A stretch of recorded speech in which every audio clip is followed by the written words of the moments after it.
under good behavior. Yeah. Did everyone see where did everyone see where when Frank got up and moved to the other side of the room, his coat stayed on the? It did.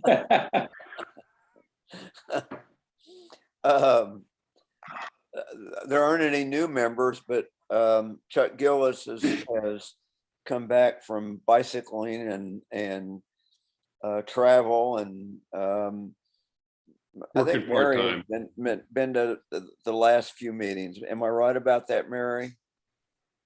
I can't. I remember us going to the railroad yard, but anyway, no new faces. Yeah, I wanted no- to come last time, but couldn't. Anyway, Yeah, I'm back. no new faces, but some returnees, which is a nice thing.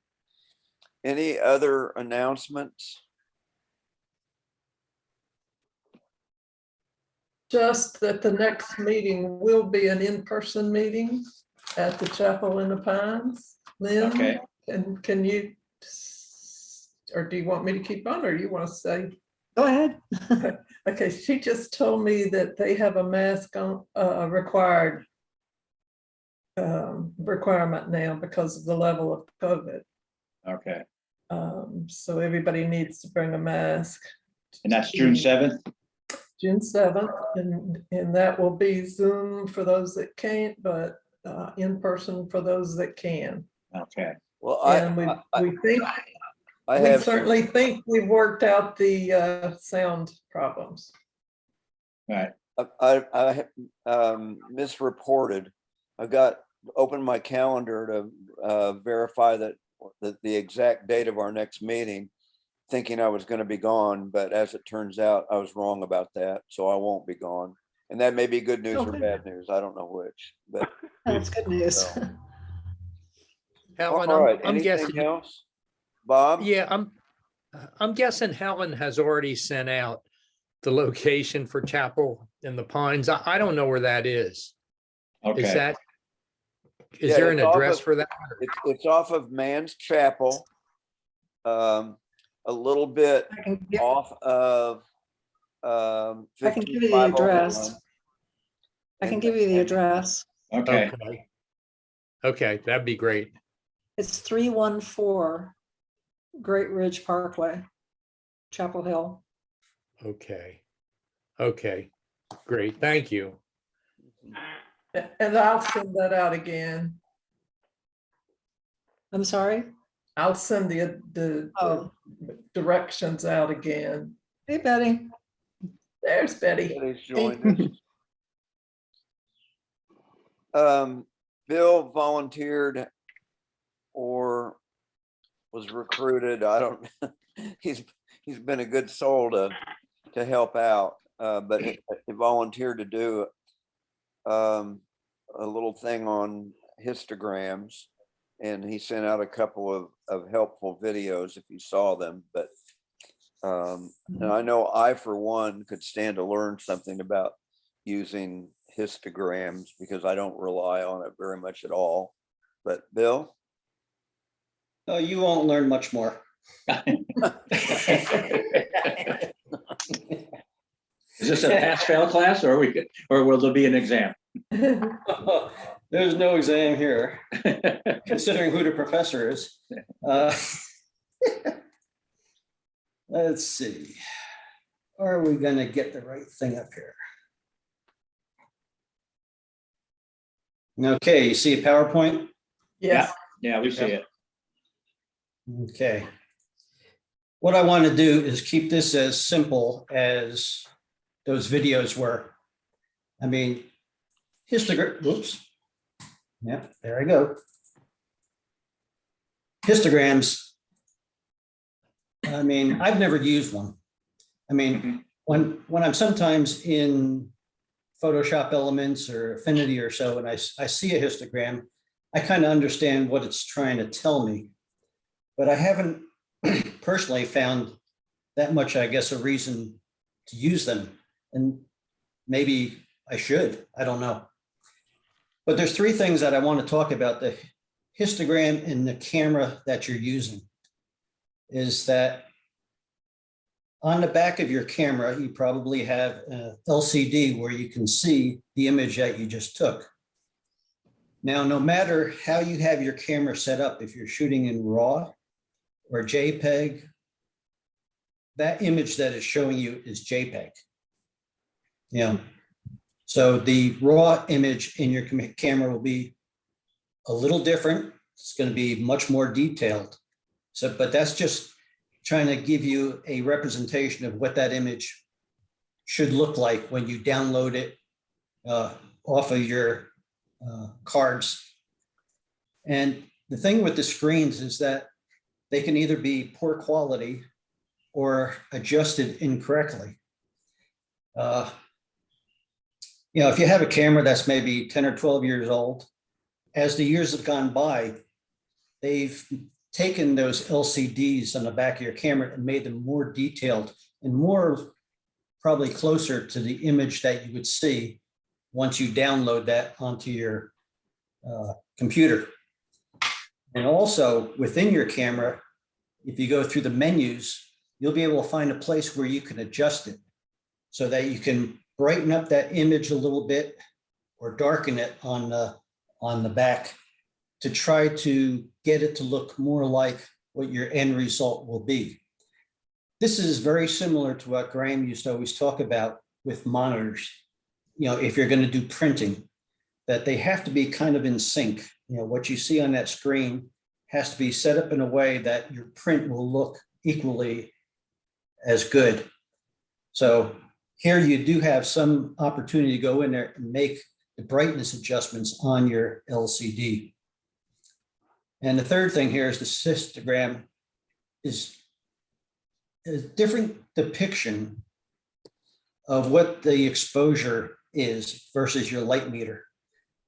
We talked about light meters before, where there's generally about 3 different kinds of metering systems in most cameras. One is matrix or evaluative metering, which kind of looks at the whole scene and tries to determine what a good exposure would be. Then we had the center weighted, where it takes a portion of the center of the image and makes a decision on what a well-exposed image would be. Then we would have the spot metering, which, that's the one that you use when you want to take a picture of a black cat in snow, where it only measures exactly what's underneath that dot. But what a histogram is doing is it's taking your sensor. Let's say if you have a 24 megapixel sensor, there's 24 million little dots on that sensor inside your camera. And what the histogram does, it takes the luminosity, the brightness of each one of them and shows up in the histogram. So when you see a histogram, it's not saying what part of your image is bright or dark. It's only saying this is how many spots are very bright, how many are dark, how many are mid-tone. And I have some examples of that as we go along. Histograms can be used when exposures seem to be too dark or too light. Like I said, your metering might be telling you one thing, but the histogram might be telling you something else, that maybe more of this total image is on a dark side versus the light side. So you may be able to do something while you're out in the field, maybe by using exposure compensation and just brightening up the scene a little more or darkening it. You can also use the histogram, like I have here, to help with the mood lighting. If you take a picture of someone maybe in a dark background and you just want their highlights of their face to show up, this is something that would be called low key. You can take the histogram and kind of work your exposure to make sure that the background isn't overly exposed, that you can, what we call, dial into the exposure. And the opposite on the high key is where you might have a very bright scene that you want to keep bright. It may give a certain, say if it's a young mother with their little child and it's a bright day and you want it to, look like they're in heaven or so, and you want everything to be bright, So the histogram can help you determine that. And the histogram, the biggest thing, I think, it tells you when you lose detail in either your shadows or your highlights. This is a term that's called clipping that you may have heard before. Because your sensor is grabbing all this information from all these millions of pixels on that sensor. But if it's too bright or too dark, there's going to be no information there that you can work with in post-processing. This is as standard of a histogram that you'll find. It's like in medium up here. You can see this. I'm not seeing it. Not seeing anything yet, Bill. Other than the bullet Slide. Your slide's there, but are you putting up images? No, this is. Oh, okay. It's a histogram. Okay. It's not showing. Right. Do you Bill. see the? The image isn't there yet. The thumbnail is, or like a thumbnail. It's on the left side of my screen. Oh, Yeah. Okay. Oh, Let me see what's going wrong here. Oh, One too far. okay.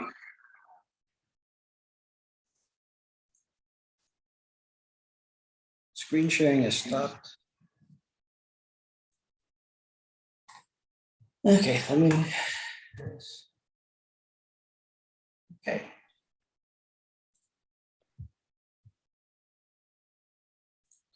I only have one open.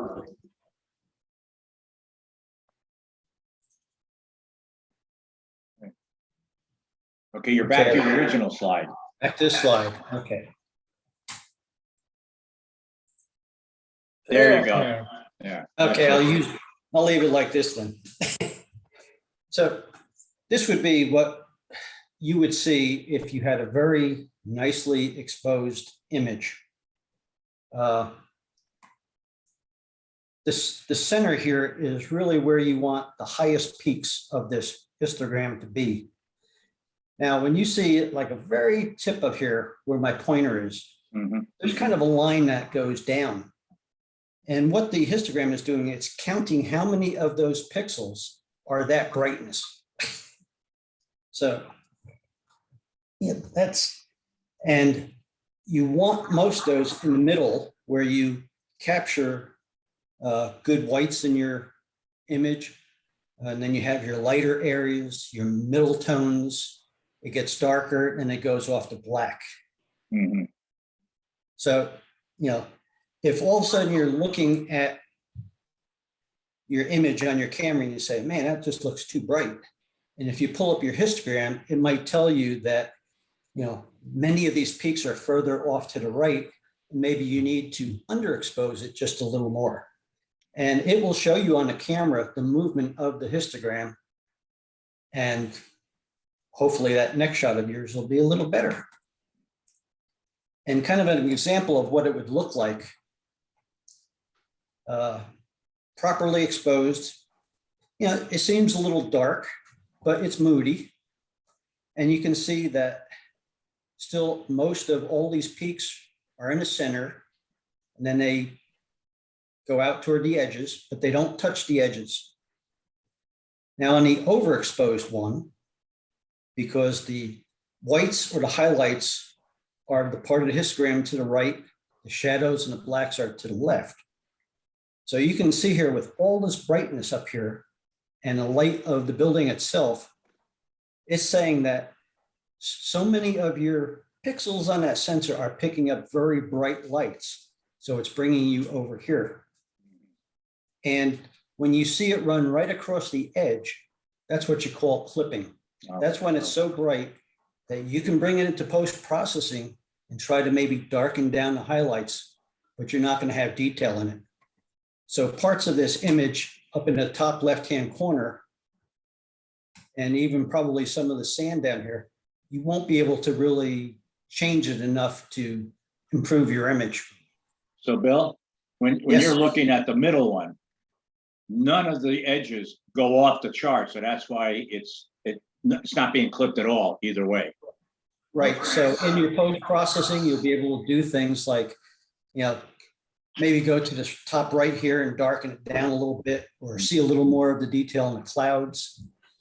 If you have dark areas down here, you can raise the shadows a little bit and you'll see more detail in the trees. And that's because you are in the center here. You're not Okay. losing All any right. information. And Bill, Then let the me underexposed is, ask you another question. yes, I can see a histogram on my LCD after I've taken a picture.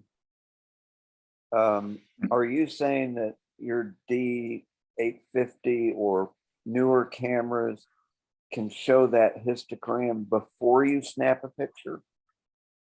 yes. That may be why I'm I not think, using it. That may be why. I'm yeah, not because using I it. think there's a lot of cameras that do have it in there.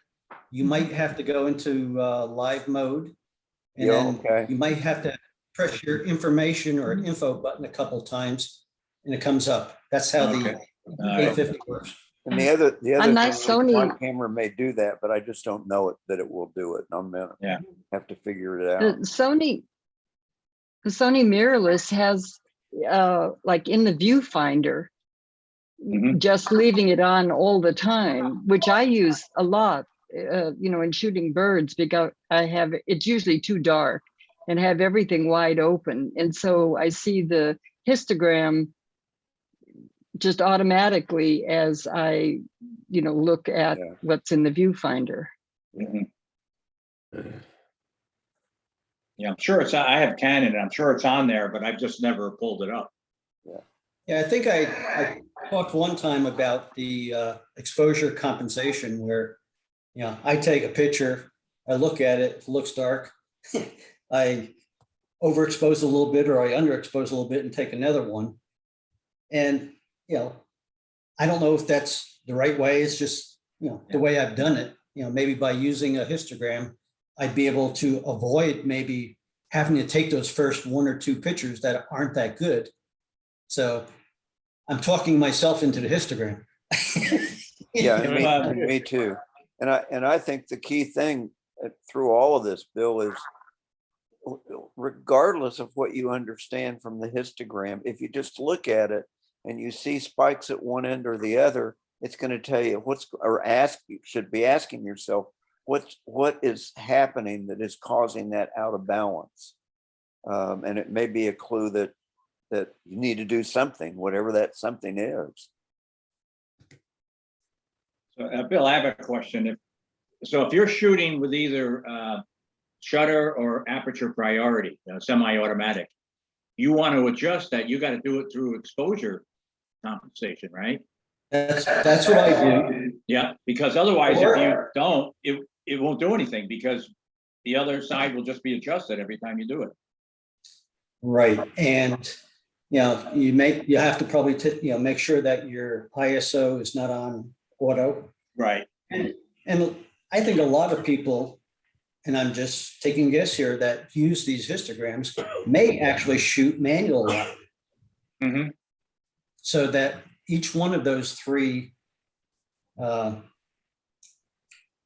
things that you need to control for your exposures, the exposure triangle is going to be managed manually, which I'm not going there.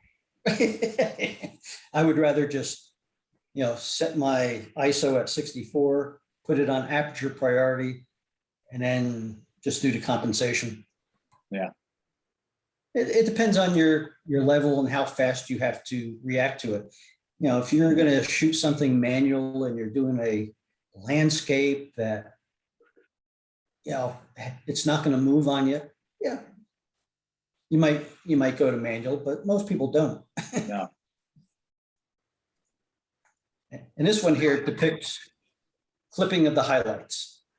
Yeah. Right over here. It's running right up against the right-hand side of the histogram. So there's going to be a portion of this image that's going to be very bright, and that you are not going to be able to do anything in post-processing to either bring some kind of detail out or darken it enough that it's going to be a great improvement, because it's like having a flash bulb blown off in your eye. You know, you just see nothing after it. Yeah. Or it's like walking into a dark room. You're just, there's no way to get that detail back. Bill, how does this term clipping differ from blown out, which I've always used or heard used? Well, blown out is kind of when you see your image. And this is just telling you it's going to be blown out. Okay, okay, same, pretty much the same. Yeah. Okay. And Bill, I don't know what all you covered in the little workshop on elements, but and I'm trying to see the menus. I think it is under highlights or highlights and shadows, but it may be under exposure. Maybe that sounds right, if that's the right label. I can see it's what I do, but I don't remember exactly what menu it's under. But when you get to that adjustment, rather than just adding brightness, in post-processing, you're going to see a histogram, and you can drag those endpoints in, or just one direction or the other, to try and get a more balanced exposure by virtue of post-processing. But I don't know how that is limited compared to doing it in the photograph right out of the camera. But if you look at exposure in post-processing, wherever that is in the program you use, you're going to see something that looks like this, so that you can make some adjustments at least in post-processing. Yeah, and it's just that your parts of the image that are off to that right-hand side of this histogram, you're not going to be able to affect. But as you do pull some of these things across, you'll see other parts of the image getting a little darker or a little lighter, whichever way you're pulling it. Mhm. Yeah, but once you've clipped, you've clipped. So no post-processing is going to take care of it if it's blown out. Well, unless you do something like a clone tool or so. Yeah, if you hide it, yeah, or crop it out. Actually, that's what we did in the workshop. We learned how to use the clone stamp tool to get rid of highlights that you can't retrieve. So that was one of the interesting parts of it. But, it's, the histogram, I think the most important thing of a histogram is knowing if you're clipping.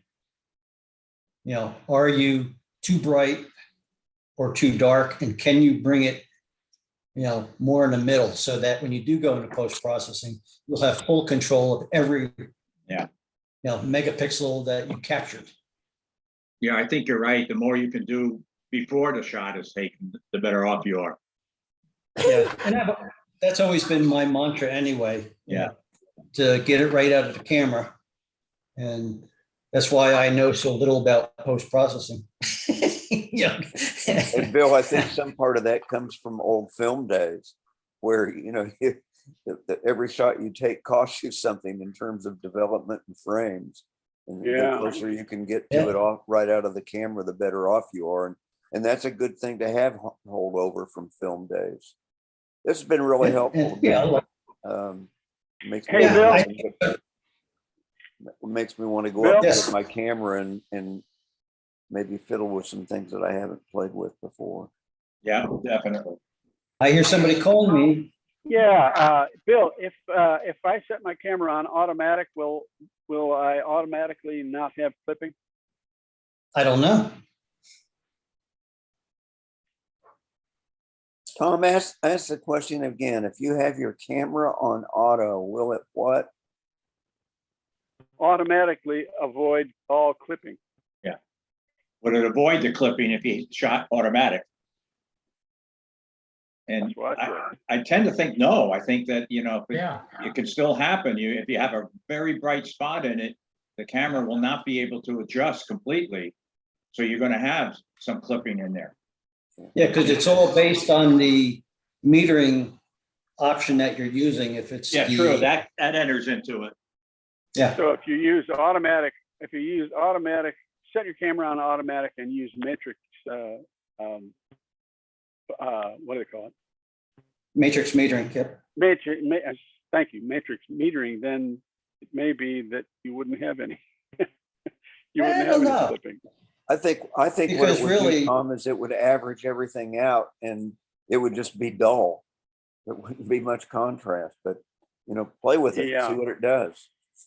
Yeah, I would try it sometime and see if what would happen. Thank you. I have Go a ahead. question. Bill, Yes. so did I understand you to say if you're shooting in aperture priority and you want to adjust the exposure with the dial on the top, that Mhm. you cannot have your camera set to auto ISO? Yeah, because the auto ISO is going to keep trying to compensate. Now, when you're on aperture priority, you're in full control of what f-stop you're using. And the camera will go and tell you which shutter speed to use. Right, and which ISO to use. But I think with the auto ISO, if you might have caught me here, I don't know. So I'm just questioning that. I mean, I'm no expert on it, but I was gonna do a little more research on it. Yeah. Well, and Because- there is something to be said for taking ISO out of the formula. If you have your camera set on ISO and you're in a fairly dark circumstance, it's going to up the ISO to the point that your pictures are going to be grainy. They're going to be pixelated. New cameras will go much higher for ISO without noise, that pixelation or graininess. But and this is another holdover from film days, but slow film is 50 to 100 ISO. Faster film is 400 to 800. And I take ISO out of the formula by getting off auto and setting auto for either a low ISO or a higher OSO, so that it doesn't trick me into getting a photograph that's too grainy to do anything with. So that's something else to think about. Mhm. But does that mean you have to keep adjusting? Mike, does that mean you have to keep adjusting the ISO? Yeah, if you can't get the aperture or the shutter speed that you need, you're going to have to get out of a low ISO and go to a higher ISO. But most of the time you're going to be shooting a series of photos in the same environment, and you wouldn't need to adjust ISO. It's only when you go from wedding pictures outside the church to wedding pictures inside the church that you're going to have to change it or adjust it. But anyway. Well, Lynn, I'm going to go figure that out. Okay. Because I think it's another tip. Could it be another tips and tricks? And what specifically, Susan, the business about what happens with ISO? Well, I guess. Well, in other words, I have it on aperture priority and probably auto ISO. So I'm sure my camera just does whatever when I take a picture. Yeah. And it may be bumping the ISO higher than you really want it to. But I don't have new cameras. And the sensors I have are going to generate a whole lot more noise at high ISO than some of the new ones do, by magnitude of 100 or 1,000. I mean, there's crazy ISO and lack of noise. But anyway, and Susan, had a lot of discussion going, Bill. Thank you very much. yeah, Susan, I use aperture priority probably 99% of the time. ISO is always on automatic because I'm generally shooting outdoors and relatively bright sun. So if if it gets a little cloudy and my ISO has to come up a little bit, it might go from 64 up to maybe 200, which really I'm not going to see in my image at all. Right. So I think it's pretty normal to keep the ISO on auto unless you're really doing something very specific. Or if you want to avoid the noise that Mike was talking about. I'll just contribute that I usually shoot manual, and I have noticed that I think one time I did have it on auto ISO, but I was controlling the other two of the triangle, and it was messing me up because it was changing.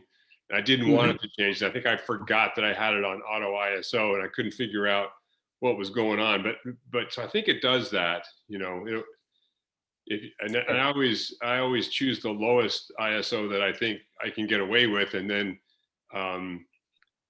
that's the last thing of the triangle that I'll change, I guess, depending on what I'm doing. And the thing is, when you do use the exposure compensation, if you say an extra stop or a stop down, it's really adjusting your ISO. So it's kind of like a manual override to the auto ISO. Yeah. Yeah.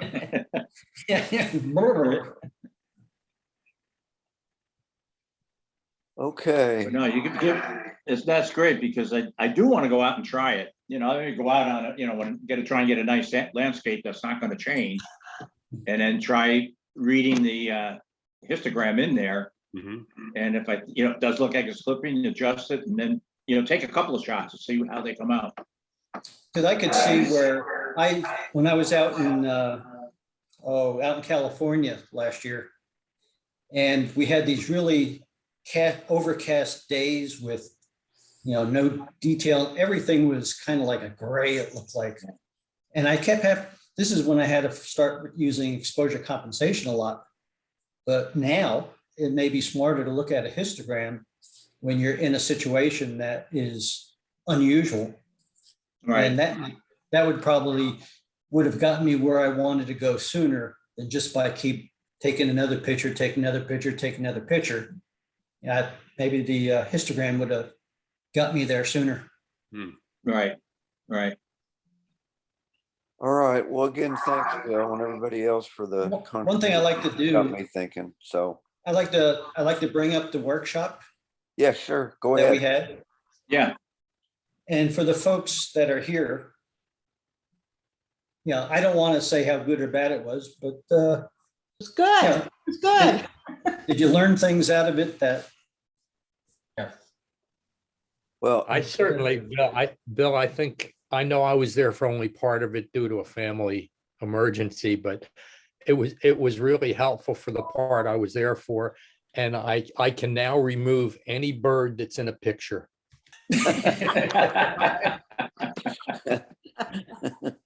all those sensor spots.